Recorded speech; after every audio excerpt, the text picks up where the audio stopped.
Assalamualaikum warahmatullahi wabarakatuh. Waalaikumsalam warahmatullahi wabarakatuh.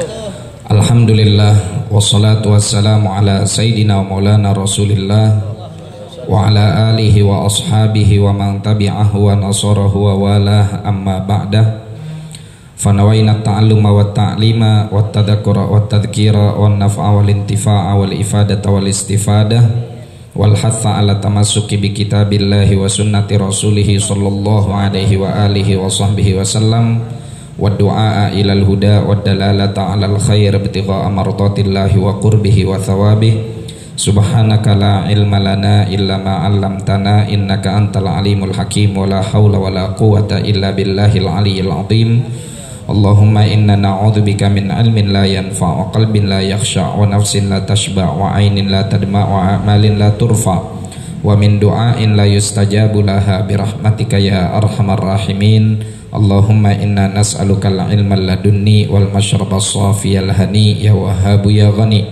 Allahumma la sahla illa ma ja'altahu sahla wa anta taj'alul hazana idza syi'ta sahla. Allahumma sahhil lana hifdzul ulum wa hab lana wasi'atil fuhum bijahi nabiyikal ma'sum. Jamaah kaum muslimin wal muslimat rahimakumullah. Alhamdulillah, sebelumnya yang kami muliakan segenap jajaran DKM Masjid Jami' Riyadul Abidin, para asatidah, para jamaah kaum muslimin wal muslimat yang mudah-mudahan kita semua senantiasa dalam naungan kasih sayang Allah Subhanahu wa taala. Kita bersyukur kepada Allah atas karunia dan juga nikmatnya yang menggerakkan kita sya'afi ilmihil azali, di dalam ilmunya Allah yang bersifat qadim. Ia berkehendak untuk kemudian menggerakkan langkah kaki kita ke raudhah min riyadil jannah, taman di antara taman-taman surga, yaitu majlis zikir, majlis ilmu. Wan Nabi sallallahu alaihi wa alihi wasallam pernah bersabda, idza marartum bi riyadil jannati farta'u. Kalau kalian lewat taman di antara taman-taman surga, maka singgah, mampir. Jangan nyelonong aja. Ya, mampir. Ada taman kita mampir. Jangan nyelonong aja. Ada taman jajan aja kita mampir, nyari gulali, nyari cireng.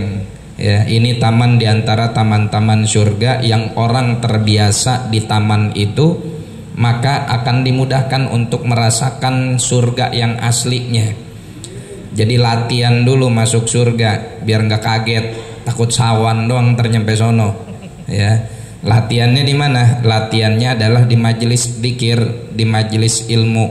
Nabi ketika ditanya, wa ma riyadul jannati ya Rasulullah, apa itu taman surga? Hilaqud dzikri, perkumpulan yang di dalamnya ada zikir kepada Allah Subhanahu wa taala. Apalagi tafaulan masjid kita dinamain Riyadul Abidin, taman-tamannya ahli ibadah.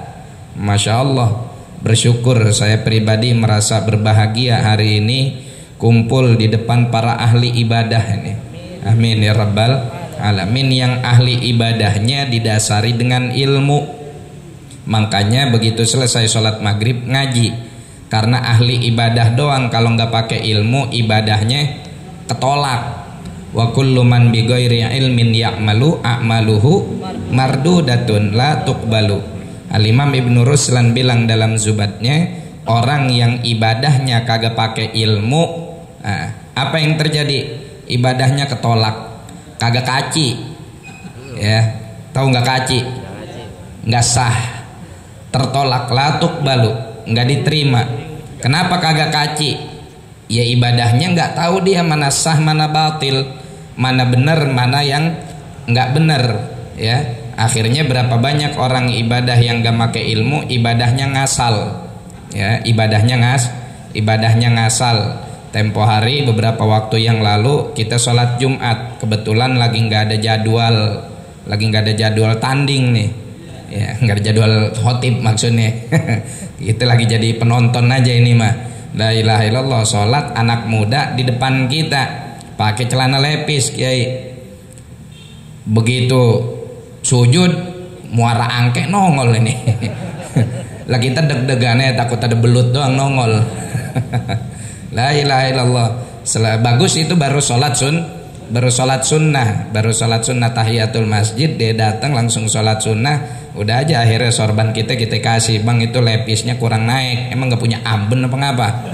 Nggak punya gesper, ya kalau mau ditutupin pakai sorban, ya akhirnya sorbannya digubet sama dia tuh, buat jadi sarung untuk nutupin mabaina surrah war rukbah, antara pusar sampai lutut. Ini kenapa bisa sampai demikian? Karena mohon maaf, berapa banyak orang yang pengen ibadah, sayangnya mereka nggak mau ngaji. Jadi ibadahnya asal ngikut, asal ngintilin aja yang di depan kayak bagaimana lagunya, udah gue mau begitu aja pokoknya. Jadi ibadahnya ibadah kayak orang, ibadahnya ibadah kayak orang. Iya kalau lempengan yang diikutinnya benar, kalau lempengan yang diikutinnya salah. Nah, oleh karena itu kita bersyukur kepada Allah Subhanahu wa taala, hadal masjid munawwar. Masjid ini penuh dengan cahaya, bukan hanya sekedar lampunya, tapi cahaya ibadah, cahaya ilmu.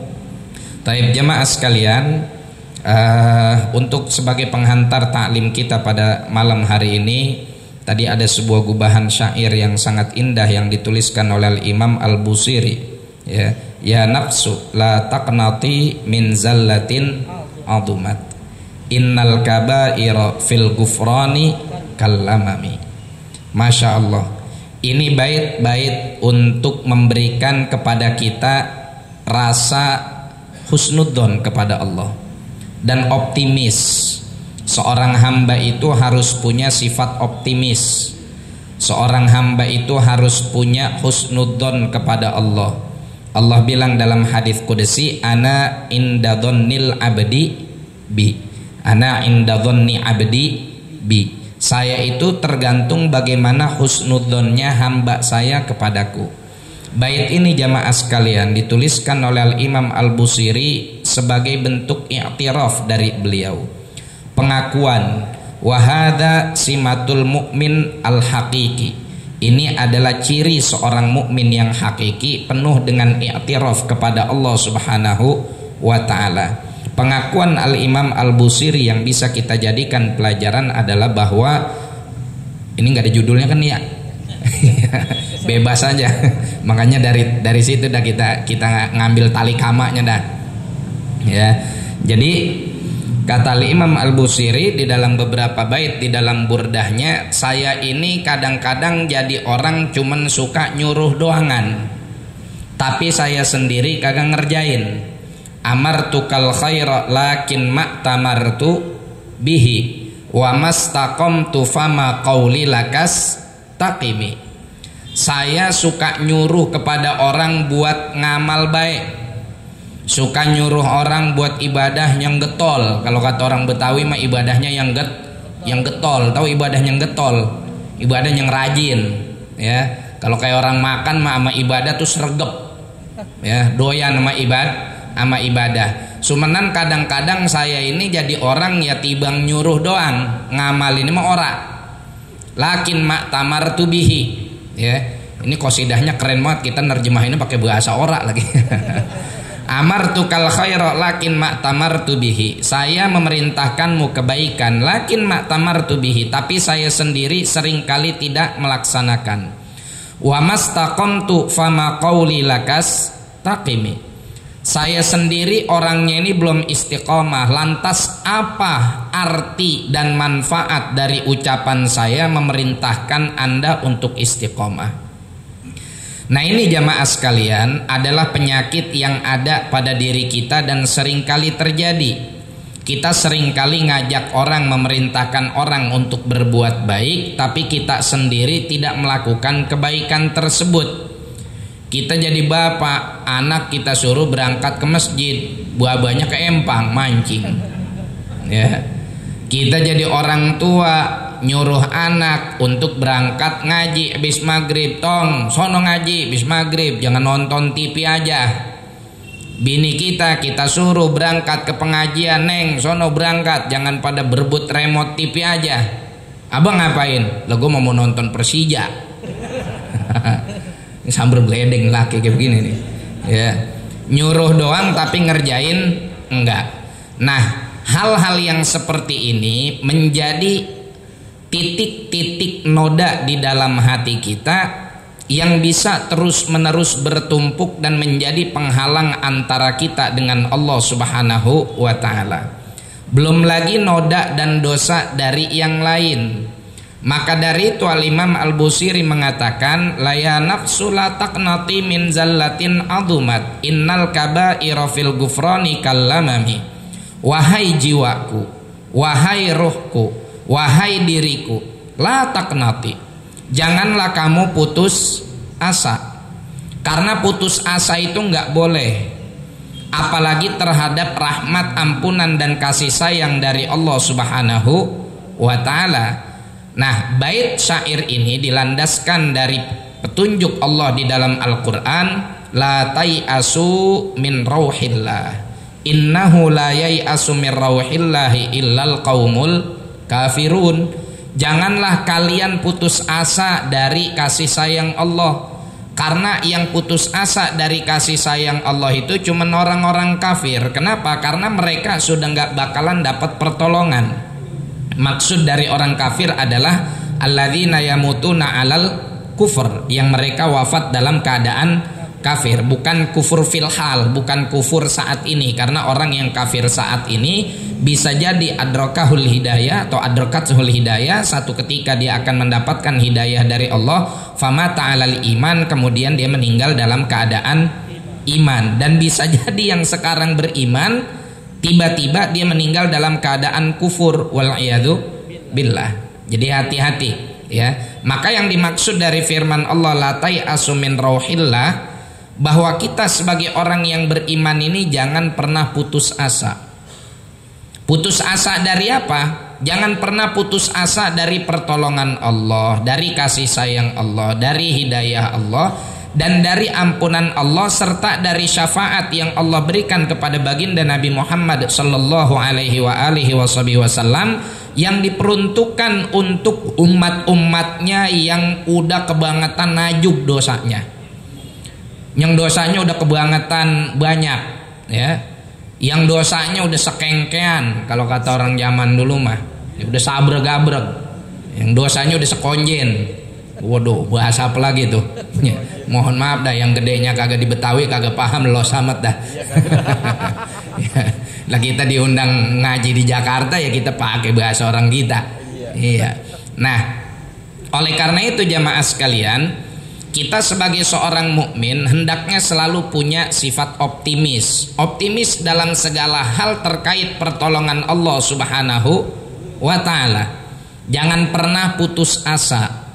Tapi ingat, jangan pula sifat optimisme tersebut dibarengi dengan ketengilan. Maksudnya ketengilan gimana? Jangan mentang-mentang Nabi bilang syafaati li ahlil kabairi min ummati, syafaatku itu diperuntukkan bagi para pelaku dosa-dosa besar atau orang-orang yang punya dosa-dosa besar dari umat-umatku. Lantas kita uncang-uncang angge aja di rumah kagak mau ibadah. Ya, bang, sholat ngapa? Ono muazin udah beberekan di masjid. Lah, gua di rumah ya. Udah tua bangka jangan nyawer mulu. Ingat sama umur. Udah biarin aja, orang kemarin gue ngaji di masjid kata Ustadz, nanti syafaat Nabi buat orang yang punya dosa besar sih. Coba dalil dah tuh ya. Ya kadang-kadang kan ada orang begitu tuh, dikasih ilmu bukan diamalin, malah buat bedalil doang biar menang-menangan kalau berdebat. Ya, justru itu adalah hal yang buruk. Karena kata Rasulullah sallallahu alaihi wasallam sebagaimana diriwayatkan oleh Imam At-Tirmidzi, al-qayyis man dana nafsahu wa amila lima ba'dal maut. Orang yang cerdas, orang yang pinter adalah orang yang mendekatkan dirinya kepada Allah Subhanahu wa taala, mengintrospeksi dirinya, wa amila lima ba'dal maut, dan dia senantiasa beramal untuk persiapan dia setelah mati. Ini siapa? Orang yang cerdas, yang pinter nih. Wal jahilu, sedangkan orang yang yang geblek, yang dongo, bukan kasar ini mah. Ya, biar kita paham aja begitu. Man atba'a nafsahu hawaha wa tamanna 'alallahil amaniya. Orang yang kebangetan blow on adalah orang yang membiarkan dirinya nurut sama hawa nafsunya, terus abis itu ngarep-ngarep lah ntar juga Allah ngampunin. Ini dablek nih orang yang kayak begini nih. Ya. Biar kata dia punya ijazah bererod, tapi kalau dia biarkan dirinya ngikutin hawa nafsunya, walaupun disaksikan oleh orang-orang dia kemudian mendapatkan gelar akademik yang berentet habis namanya Fulan bin Fulan, SPDI, MPDI, apalagi MAG, MBER, MPAN, segala macam dah. Ya, profesor, doktor, kabilator, kotor, macam-macam bererot. Tapi kalau dia biar ngikutin hawa nafsunya, korupsi dia kerjain, nipu umat, miara pesantren tuyul. Tahu bikin pesantren tuyul tahu? Bikin pesantren santrinya mah kagak ada, tapi proposalnya di mana-mana. Lempengan ada bantuan baru dah tuh yatim naturalisasi dipanggil sama dia. Ya, bantuannya 150.000 per orang, nyampe ke yatim cuman 25.000. Potongannya sama dia 125.000. Itu biar kata sekolahnya tinggi, ya, makan bangku kuliahannya banyak, tetap aja yang kayak begitu mah tuh disebut sama Nabi sebagai orang yang bodoh, dablek. Ya. Yang pinter yang mana? Dana nafsahu wa amila lima ba'dal maut. Orang yang selalu introspeksi diri dan setiap perbuatan yang dia lakukan adalah untuk mempersiapkan kehidupan setelah kematian. Walaupun dia tidak punya gelar akademik, walaupun dia tidak punya sertifikat, walaupun dia kagak sekolah tinggi-tinggi. Kayak orang tua kita zaman dulu, biar kata kagak pada pernah kuliah, sekolah juga cuman sekolah rakyat ampe kelas 3 doangan. Habis itu berhenti, terus dia pada jualan. Tapi ketika mereka dalam kehidupannya selalu diiringi rasa takut kepada Allah, introspeksi setiap hari, kemudian mengikuti tuntunan Nabi, nih yang begini yang pinter nih. Ya, yang begitu yang justru pinter. Mohon maaf, emang orang-orang yang pada nyolong di mana-mana, apalagi yang nyolongnya banyakan, pen yang ditangkap judi online mah pen yang joget-joget doang ya. Ya, yang ngendaliin mah, yang joget-joget mah tuh yang ditangkep-tangkepin, sekolahnya mah kagak pada tinggi. Tapi yang sekolahnya tinggi-tinggi, tahu ilmu teknologi, tahu bagaimana caranya bikin situs, tahu gimana caranya mempermainkan hukum, kan sampai sekarang juga belum pada ditangkep-tangkepin. Itu kan gelar akademiknya banyak, tapi ngikutin hawa nafsunya, maka ini dalam kacamata syariat adalah orang yang bodoh. Tapi orang yang cerdas adalah orang yang meskipun secara gelar akademik dia nggak punya sertifikat apa-apa, tapi dia senantiasa melakukan amal kebaikan. Senantiasa apa yang dia lakukan didasari atas dasar khauf wal khasyah minallah, takut kepada Allah. Lihat orang tua kita zaman dulu, waroknya, zuhudnya, rasa takutnya, biarin gomah dagangan sederhana, yang penting makanan halal. Karena orang zaman dulu yang masih dekat sama para aulia Allah, yang masih dekat dengan tarbiyah, memahami halal itu bukan cuman komposisinya, tapi cara ngedapetinnya juga kudu halal. Kalau orang sekarang kan kadang-kadang mohon maaf, sama komposisinya dia ya belaga-belaga warok, ya belaga-belaga zuhud. Wah, ini restoran ada minyak babinya nggak ada, baru mau mampir. Nggak ada minyak babinya, nggak mau mampir. Ya, makannya maunya yang halal-halal, bener. Tapi tuh duit yang dipakai dari mana? Ya, itu juga diperhatikan. Karena makanan yang halal itu Bapak Ibu sekalian bukan cuman yang komposisinya aja yang halal, tapi cara kita ngedapetin makanan tersebut juga kudu halal. Ya. Jangan mentang-mentang kita datang ke warung Madura yang bukanya 24 jam setengah. Madura kan alhamdulillah ya. Namanya kita ketolong sama dia, kalau kita lapar jam 2 masih ada yang buka. Ini mau buka warungnya 24 jam setengah. Iya, 24 jamnya nih sehari-hari, setengahnya ntar pas hari kiamat katanya. Ya kan cuma katanya begitu, hari kiamat buka setengah hari. Ya. Nah ini kita datang ke warung Madura ngelihat semua makanan di situ ada stempel halal halal halal halal. Tapi kalau boleh nyolong tetap aja haram. Jangan mentang-mentang ada orang ngasih kita nih apa namanya panta atau teh pucuk. Dari mana? Udah tenang aja, halal tuh, ada stiker MUI halal katanya. Ya.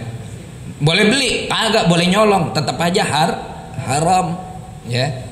Makanan walaupun dibeli di Mekah sekalipun, yang dimakan adalah daging onta, tapi kalau ngebelinya boleh ngezolimin warisan saudara, tetap aja haram.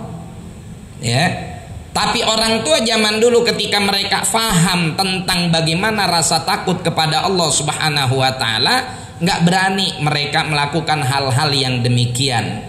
Lebih baik sekarang lapar daripada kenyang tapi makan dari hasil yang haram. Dasar mau orang tua dulu sekolahnya kagak pada tinggi. Ngajinya cuma ngaji deprok doang sambil ngedengerin. Ya, tapi diamalin. Kayak model ngaji-ngaji kita nih sekarang kan deprok doang ngambil dengerin, habis itu angob dah. Iya, nguap, ngantuk, mau kagak seduin kopi ya. Apalagi bis grimis. La ilaha illallah. Nah oleh karena itu jamaah sekalian, al-qayyis mandana nafsahu wa amila lima ba'dal maut. Nah kalau kita pengen masuk ke dalam golongan yang cerdas ini, maka apapun yang kita lakukan, apapun langkah yang ingin kita gerakan, maka harus kita introspeksi dulu, harus kita teliti dulu.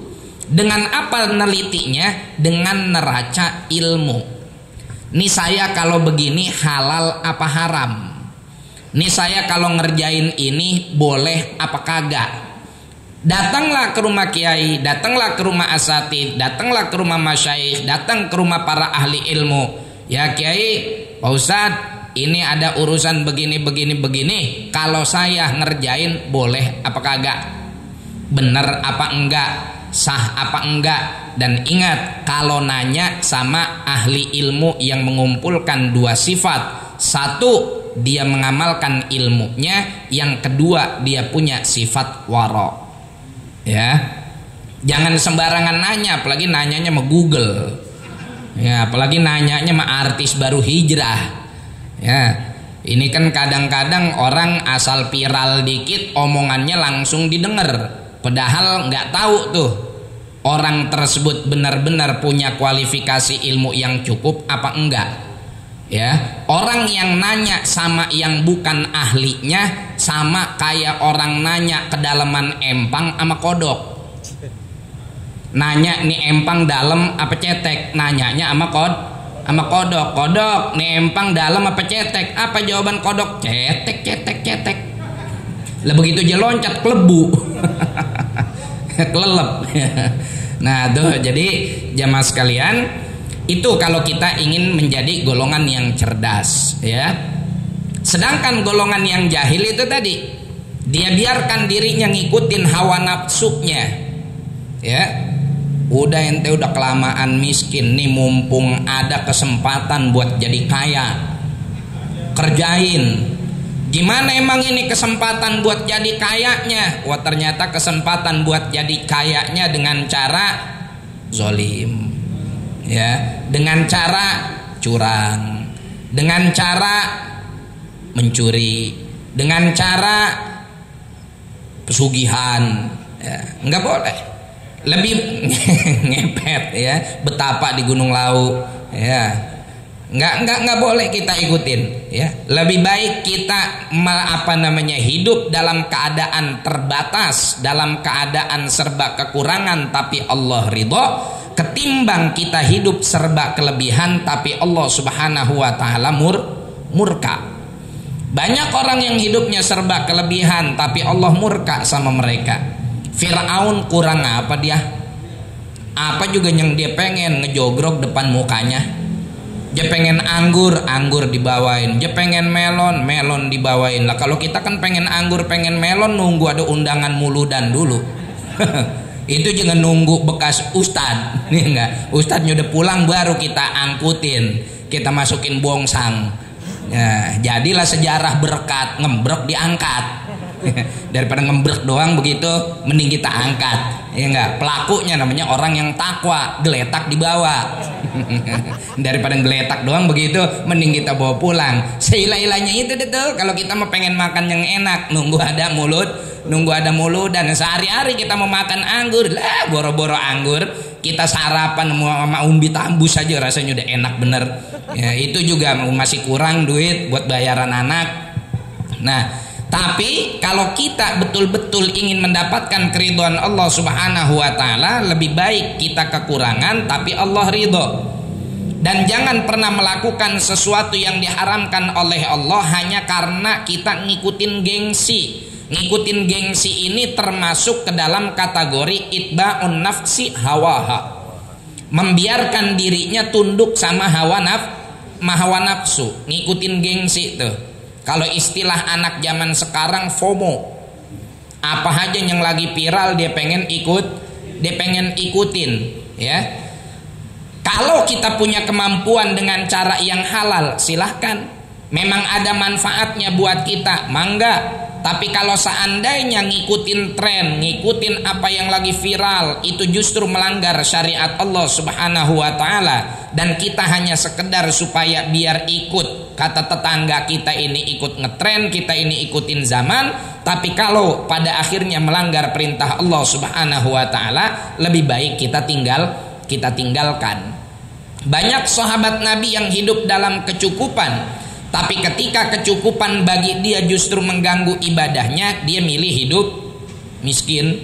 Sayyidina Mus'ab bin Umair, siapa yang gak kenal di kota Mekah, asal abis lewat juga orang pada kenal sama dia. Dasar mah kagak tahu dia lewatnya kapan, cuman ketandaan dari minyak wanginya. Wah, Mus'ab bin Umair abis lewat sini ya. Iya, emang apa? Ini parfumnya ketinggalan. Dia doang nih yang punya parfum wanginya kayak begini nih.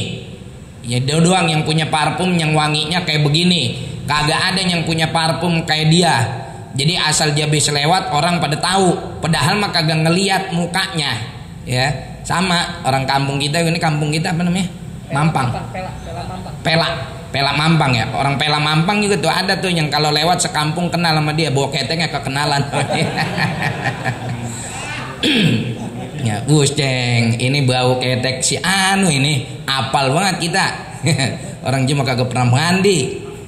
Mandinya nunggu lebaran. Nah, itu Sayyidina Mus'ab bin Umair diriwayatkan saking kayanya sampai parfumnya aja kalau istilah zaman sekarang limited edition. Edisi terbatas, yang lain nggak ada yang mampu beli. Kalau kita kan parfumnya parfum sejuta umat yang mereknya rasanya malaikat subuh. Ya enggak, kita makan beli parfum yang aromanya aroma malaikat subuh, tapi itu parfum kagak dipakai sholat subuh, orang jenya kagak sholat subuh. Giliran bininya nanya, "Bang, parfumnya sama malaikat subuh." Lah abang mah ini kagak sholat subuh, dia sautin lagi, "Pan gua mau beli parfumnya malaikat subuh." Udah diwakilin sholat sama malaikat. Susah orang Betawi mengeles mulu kayak bajai. Ya, orang beranaknya dia mau di jok bajai begitu jadinya. Nah, itu jamaah sekalian. Jadi yang penting adalah keridhaan Allah Subhanahu wa taala. Nah, kalau kita kemudian sudah melakukan apa yang disebut oleh Rasulullah sebagai kayyis, orang yang cerdas, mempersiapkan semua amalan kita untuk hari akhir nanti, dan itu adalah hal yang harus menjadi moto hidup seorang mukmin. Kata Allah, fatazawwadu fa inna khairaz zadid taqwa. Perbanyaklah bekal, dan sebaik-baiknya bekal adalah takwa.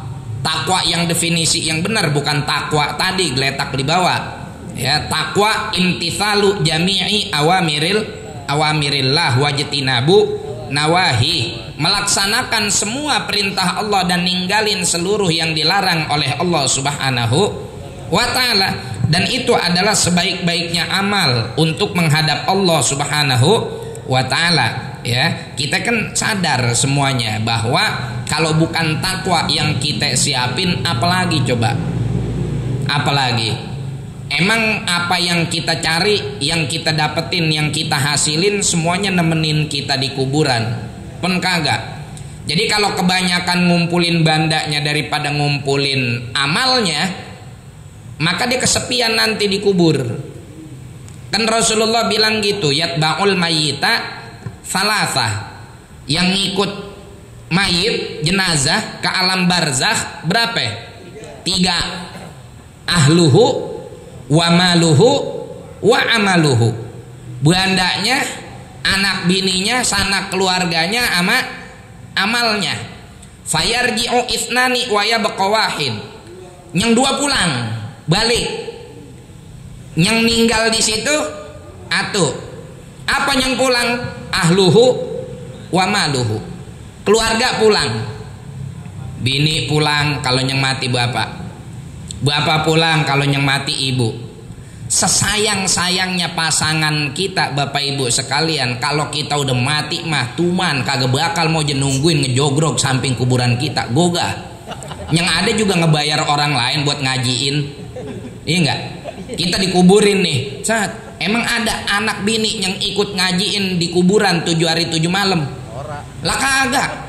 Ngebayar orang, jadinya mau pada pulang lagi ke rumah. Nyampe di rumah juga udah pada cekakak cekikik. Lah yang nemenin mah di kuburan, kalaupun ada orang yang nemenin, itu orang ngajiin dipasangin balai. Emang orang mana? Saudara kita? Bukan. Anak kita? Bukan. Bini kita? Bukan. Laki kita kok? Bukan. Siapa? DKM Riyadul Abidin. Emang mata pencarian itu. proyek mayat. Makanya seneng banget kan kalau ada yang meninggal. Waduh, kalau ada yang meninggal, waduh, objekan nih. Mandiin gope. Gali kubur 700. Ngajiin di makam 4 juta. Nah. Udah tuh pada girang-girang banget dah. Proyek ya. Ya. Pasangan mah pada pulang. Pasangan pada pulang. Anak bini pulang. Ya, ibu meninggal bu, punya suami dulu lagi hidup bucin banget. Tahu nggak ya nenek-nenek istilah bucin ya? Ini ngadir nenek-nenek semua ini. Iya.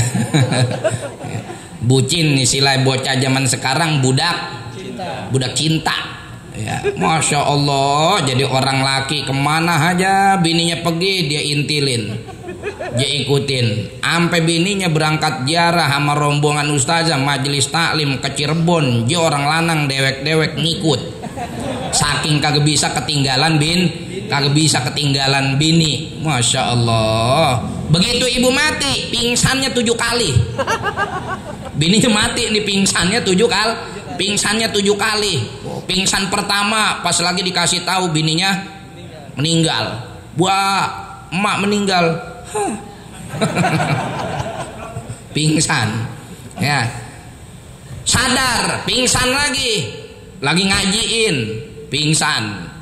Sadar lagi, bininya dimandiin, habis mandiin pingsan.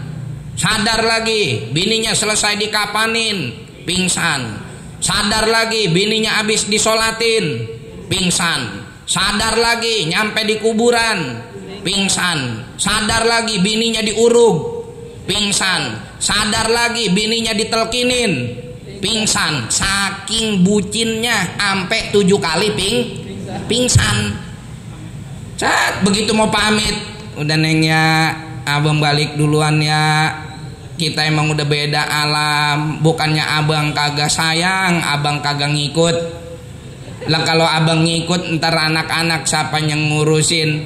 Udah neng yang tenang di sono, abang pulang dulu. Begitu dia mau pamit, itu air mata duyung, airnya belum kering bang. Bujek, ada orang nyampe. Pak, saya turut berduka cita.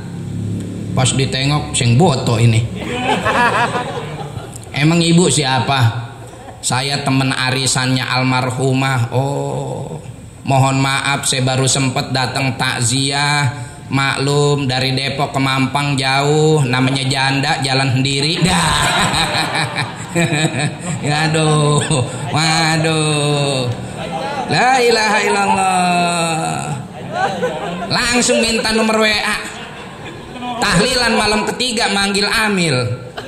De Fatihahnya sekalian, Fatihah buat almarhumah sama Fatihah kawin lagi. Lah tadi mah 7 kali pingsan, tahlilan baru malam ketiga udah punya bini baru. Tuh po, laki empo begitu. Ya apalagi orang lanang gak ada masa idahnya ya. Iya, mau ebrek kayak apa juga jadi terus. Pulang, artinya keluarga bakal pulang. Banda juga begitu, harta kita juga begitu. Kita oyok-oyok tuh dunia, kita kejar-kejar tuh dunia, kita kumpulin semuanya yang jadi kepengenan kita, kudu kebeli, kudu punya. Ngelihat orang beli Alphard, kita beli Alphard. Ngelihat orang punya Pajero, kita beli Pajero. Ngelihat orang ningkatin rumah, kita ningkatin rumah. Ngelihat orang jalan-jalan ke Lombok, kita ke cowetnya. Lombok kan cabe. Kita ke Lombok, wah ngelihat orang-orang jalan-jalan ke Eropa, kita ke Eropa. Banda semua kita kumpulin. Set. Nganterin gak tuh banda ke kuburan kita? Nganterin doang, lantas setelah itu pulang. Itu Alphard yang kita punya, Pajero yang kita beli, Fortuner yang kita dapat, Mercedes-Benz E-Class 200 kompresor seri terbaru yang kita beli. Jangan kata nemenin kita di kuburan, Pak. Bawa jasad kita aja dari rumah ke pemakaman aja kagak. Orang sekaya apapun mobilnya bererot, kalau udah lempengan berangkat ke kuburan aja mah kurung batangnya naik ambulan. Itu juga ambulannya ambulan RW. Yang mereknya Grand Max. Yang kalau kecepatan 80 oyad. Apalagi sopirnya dari Cirebon. Kalau sopirnya orang Betawi kan rada-rada takut, ya kagak tapi doyan ngebut. Orang Betawi makan susah belajar ngebut, gang mulu rumahnya.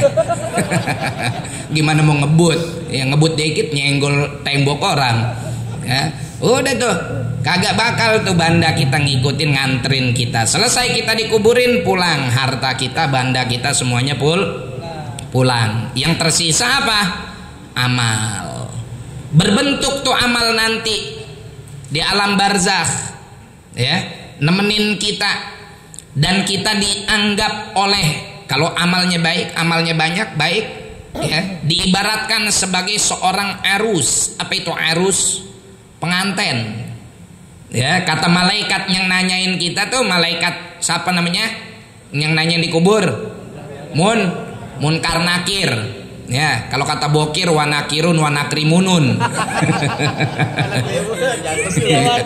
Ya, kalau kata Bokir wanakirun wanakrimunun. Ya, dalam pengajian bab si jantuk. Ini Munkar Nakir habis nanya, udah tuh apa kata Munkar Nakir? Nam naumatal aris. Ya, tidurlah kamu seperti tidurnya penganten. Ya, tidurnya pengantin menanti dibangun-bangunin. Begitu dia di padang mahsyar dia dibangun-bangunin. Kenapa disebut tidurnya pengantin?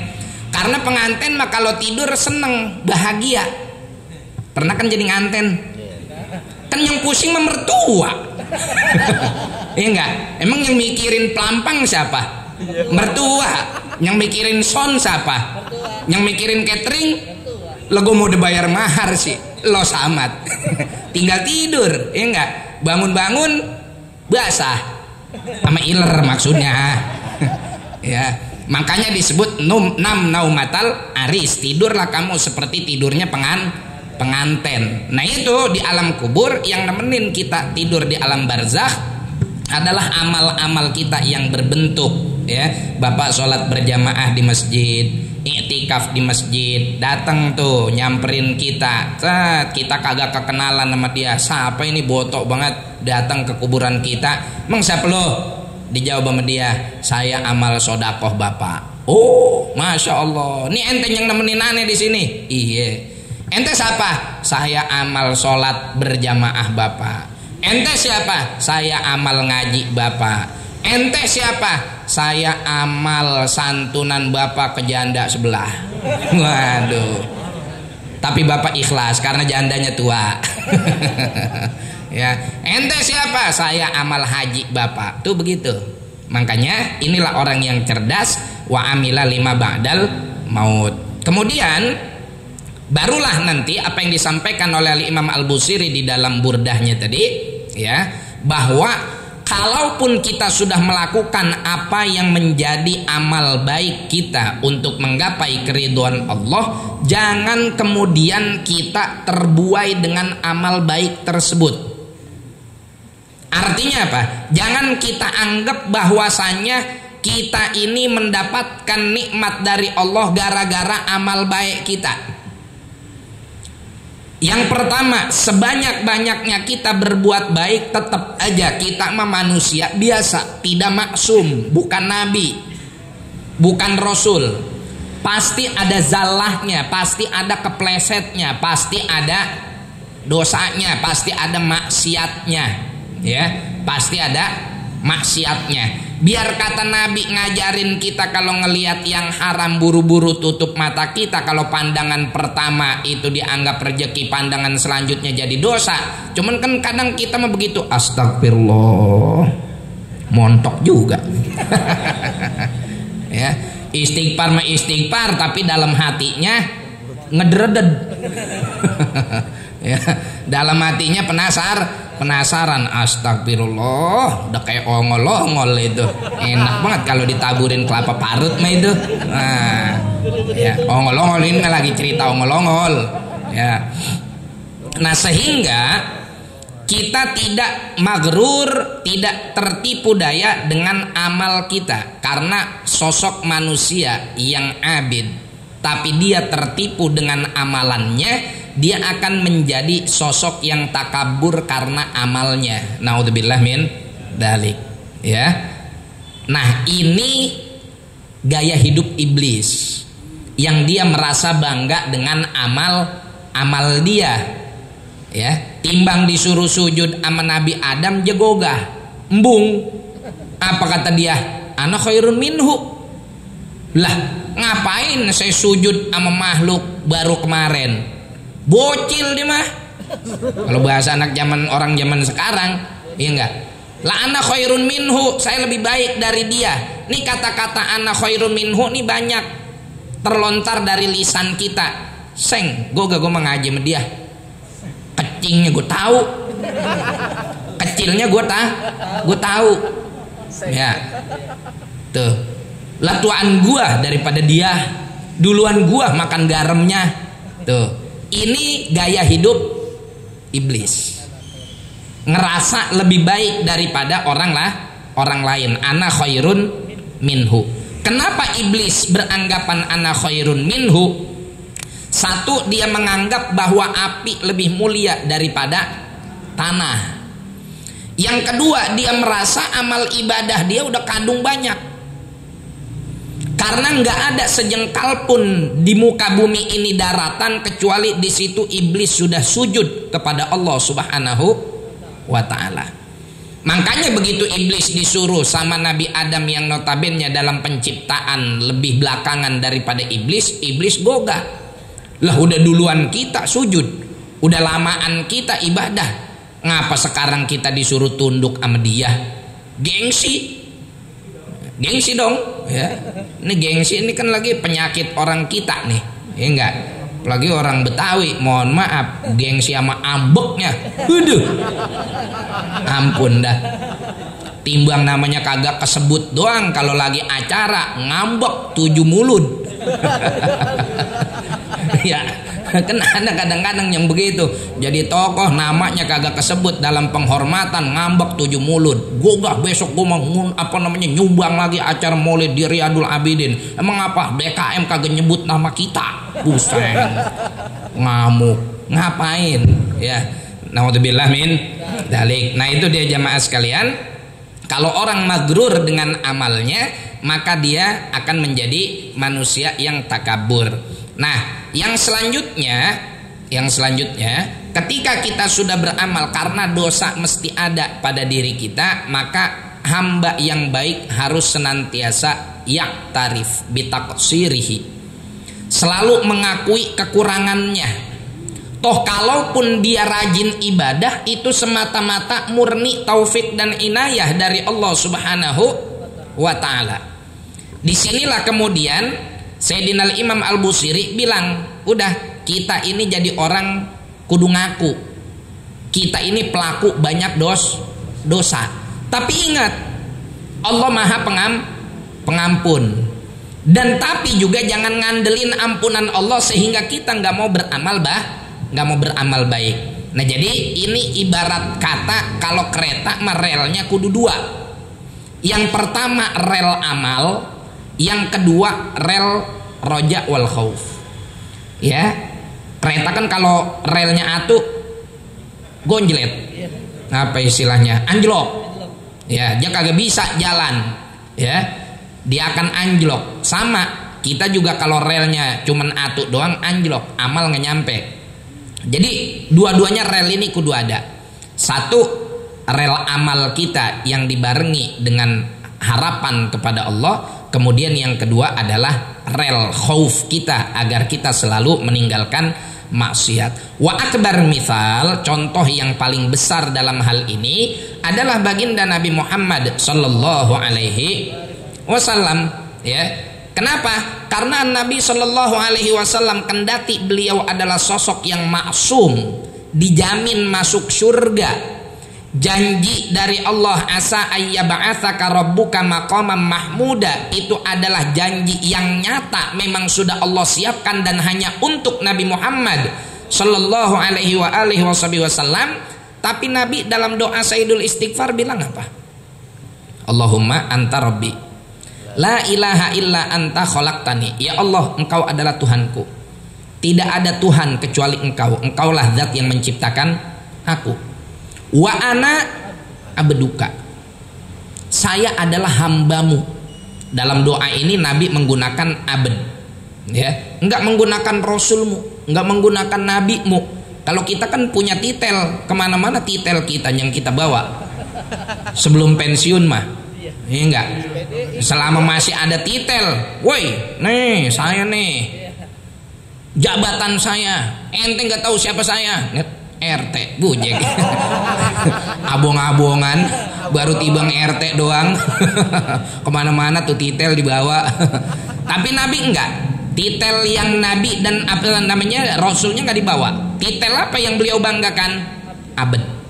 Ana abduka wa ana ala ahdika wa wa'dika mastata'tu, saya punya janji kepadamu. Janji apa? Alastu bi rabbikum qalu bala. Ya, Rasul punya janji kepada Allah, semua hamba punya janji kepada Allah. Tapi Nabi walaupun sudah benar-benar melaksanakan semua janjinya, maka disebut sebagai sosok yang amanah, tabligh dan siddiq. Tapi Nabi menganggap apa yang beliau lakukan belum sempurna, maka beliau bilang mastata'tu, dan saya nggak bisa melakukan ini kecuali taufik darimu, seperti yang diungkapkan oleh para nabi yang lain diabadikan dalam Al-Quran, wa ma taufiqi illa billah alaihi tawakkaltu wa ilaihi unib. Nah, mastata'tu ana abduka ala ahdika wa ahdika mastata'tu a'udzu bika min syarri masana'tu, saya berlindung kepadamu dari segala keburukan yang telah aku perbuat. Nabi berbuat buruk apa coba? Kalau kita mau pikirin, kagak ada keburukan yang dibikin nama Nabi.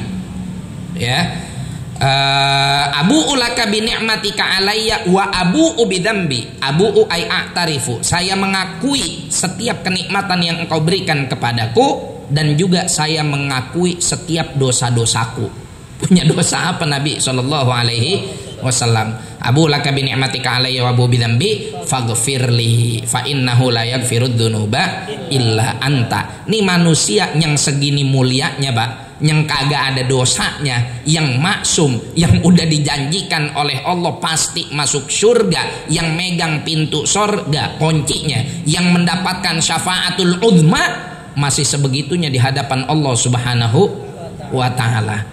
Laki kita abong-abongan, baru timbang punya seragam kokok 2 setel aja udah kayak wali kutub.